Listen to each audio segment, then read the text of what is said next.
ગુજરાતમાં એનાલોગ પનીર પર પ્રતિબંધ અને ગુજરાત સરકારે ગેઝેટ બહાર પાડ્યું છે। એનાલોગ પનીર વેચનાર સામે કડક કાર્યવાહી કરાશે। કમિશનર ઓફ ફૂડ સેફ્ટી અંતર્ગત કાર્યવાહી કરવામાં આવશે। ફૂડ સેફ્ટી સ્ટાન્ડર્ડ એક્ટ હેઠળ પ્રતિબંધ જાહેર કરવામાં આવ્યો છે। રાજ્યના વિવિધ જિલ્લામાંથી પનીરના નમૂના લેવાયા હતા। તો એનાલોગ પનીર પર પ્રતિબંધને લઈને ગુજરાત સરકારે ગેઝેટ બહાર પાડ્યું છે। એનાલોગ પનીર જે પણ વેચતા હશે, જે પણ એકમો વેચતા હશે, જે હોટલોમાં વેચાતું હશે, ત્યાં તમામ જગ્યાએ કડક કાર્યવાહી કરવામાં આવશે। ફૂડ સેફ્ટી સ્ટાન્ડર્ડ એક્ટ હેઠળ પ્રતિબંધ જાહેર કરવામાં આવ્યો છે અને આ જ એક્ટ હેઠળ કાર્યવાહી કરવામાં આવશે। રાજ્યના વિવિધ જિલ્લામાં તપાસ પણ ચાલી રહી છે। અલગ અલગ જિલ્લાઓમાંથી સવારના અમે અહેવાલ પણ બતાવી રહ્યા છે, જ્યાં સેમ્પલ લેવામાં આવી રહ્યા છે, પનીરના નમૂના લેવામાં આવી રહ્યા છે।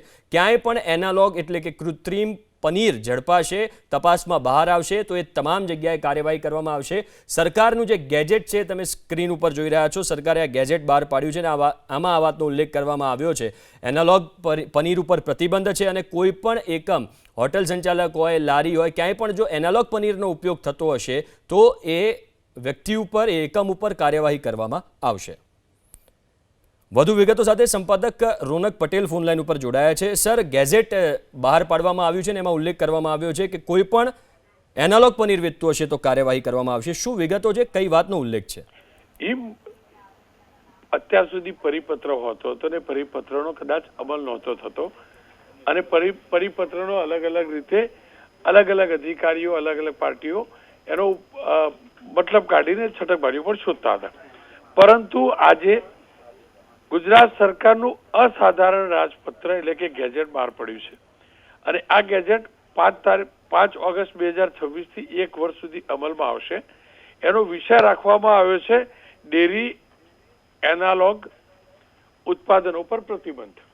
વિષય છે ડેરી એનાલોગ પર પ્રતિબંધ, એ નામથી આ કહેવામાં આવ્યું છે।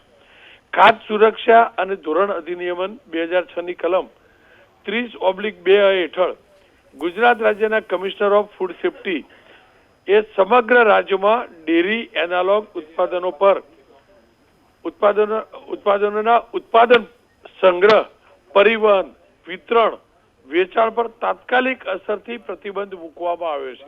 એનો મતલબ આ એક ગેજેટ છે 3 પાનાનું, જેની અંદર સ્પષ્ટ લખ્યું છે કે જે ડેરી એનાલોગ પ્રોડક્ટ છે, જેના ઉપર સંપૂર્ણ પ્રતિબંધ મૂકવામાં આવે છે અને પ્રતિબંધને ડિફાઇન કરવામાં આવ્યો છે કે એ પ્રકારના ઉત્પાદનો, એનાલોગ પ્રકારના ઉત્પાદનો, તેના ઉત્પાદન પર પ્રતિબંધ, તેના સંગ્રહ પર પ્રતિબંધ, તેના પરિવહન પર પ્રતિબંધ, તેના વિતરણ પર પ્રતિબંધ, તેના વેચાણ પર પ્રતિબંધ। જે કારણ ગણાવવામાં આવ્યા છે તેની અંદર સ્પષ્ટ લખ્યું છે કે રાજ્યના અલગ અલગ જિલ્લાઓમાંથી જે પનીરના નમૂના લેવાયા હતા તે ઘણા નમૂનાઓમાં, ખાસ કરીને મોટા સમાચાર એ છે કે જે સરકારે આ જે ગેજેટ બહાર પાડ્યું છે તે અલગ અલગ જિલ્લામાંથી જે નમૂના લેવાયા હતા, પનીરના નમૂના લેવાયા હતા, હું સ્પષ્ટતા કરું છું, જે પનીરના નમૂના લેવાયા હતા તેની અંદર વેજીટેબલ ચરબી ધ્યાનમાં આવી હતી। તેની અંદર ફોરેન ફેટ એટલે કે બાહ્ય વિદેશી ચરબી ધ્યાનમાં આવી હતી, વધુ ભેજ ધ્યાનમાં આવ્યો હતો, સ્ટાર્ચ ધ્યાનમાં આવ્યું હતું, બિન અનુમતિ પ્રાપ્ત પદાર્થો ધ્યાનમાં આવ્યા હતા અને એટલે જ એને અસુરક્ષિત અથવા સબ સ્ટાન્ડર્ડ જાહેર કરાયા છે। ખાદ્ય વ્યવસ્થા ચલાવતા દરેક ઓપરેટર માટે કાયદા મુજબ સુરક્ષિત અને ધારાધોરણ ખાદ્ય વેચવાની જવાબદારી છે। એટલે કે જે પણ ઉત્પાદકો છે, જે પણ વિતરકો છે, આમાં સ્પષ્ટ કહ્યું છે કે એમની જવાબદારી છે કે જે પણ સર્વ કરવામાં આવે છે તે સંપૂર્ણપણે ખાદ હોવું જોઈએ અને એટલે જ એક કોલમ મૂકવામાં આવી છે અને એમાં લખાયું છે કે કયા કયા ઉત્પાદનો પર પ્રતિબંધ લાગુ પડશે અને એનું જે નામ આપ્યું છે ગુજરાત રાજ્યમાં નીચેની પ્રવૃત્તિઓ પર પ્રતિબંધ રહેશે। એટલે કે પ્રોસેસિંગ, આ બધું જે અખાદ્ય છે જેની અંદર ચરબી, વનસ્પતિ ચરબી જોવા મળી, ફોરેન ફેટ જોવા મળ્યા, વધુ ભેજ જોવા મળ્યો, બિન અનુમતિ પ્રાપ્ત પદાર્થો જોવા મળ્યા, તેનું પ્રોસેસ કરવા પર, પહેલામાં પહેલું તેના ઉત્પાદન પર, તેના પ્રોસેસિંગ પર, તેના પેકિંગ પર, તેના સંગ્રહ પર, તેના પરિવહન પર, તેના વિતરણ, વેચાણ અથવા વેચાણ માટેની ઓફર કરવા પર પણ પ્રતિબંધ છે।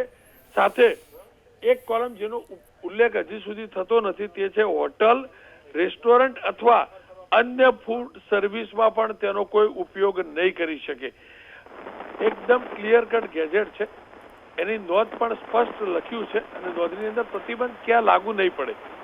ખાસ નોંધપાત્ર છે કે આ પ્રતિબંધ ક્યાં લાગુ નહીં પડે, તો જે ફ્રોઝન ડેઝર્ટ છે એના ઉપર લાગુ નહીં પડે, પ્રોસેસ ચીઝ છે તેના પર લાગુ નહીં પડે, મિક્સ ફેટ સ્ટાન્ડર્ડ પ્રમાણેના છે એટલે કે ફૂડ બિઝનેસ ઓપરેટર જે સ્ટાન્ડર્ડ પ્રમાણે જે કરતા છે એને લાગુ નહીં પડે.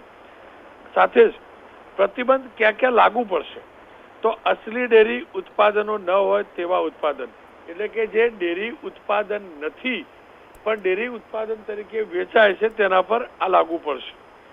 દૂધ, દૂધની ચરબી અથવા દૂધના ઘન પદાર્થોની જગ્યાએ સંપૂર્ણ કે આંશિક રીતે વનસ્પતિ તેલનો જે ઉપયોગ કરતા હશે, વનસ્પતિ ચરબીનો ઉપયોગ કરતા હશે, બિન ડેરી ઘટકોનો ઉત્પન્ન કરતા હશે, આ બધાને આ લાગુ પડશે.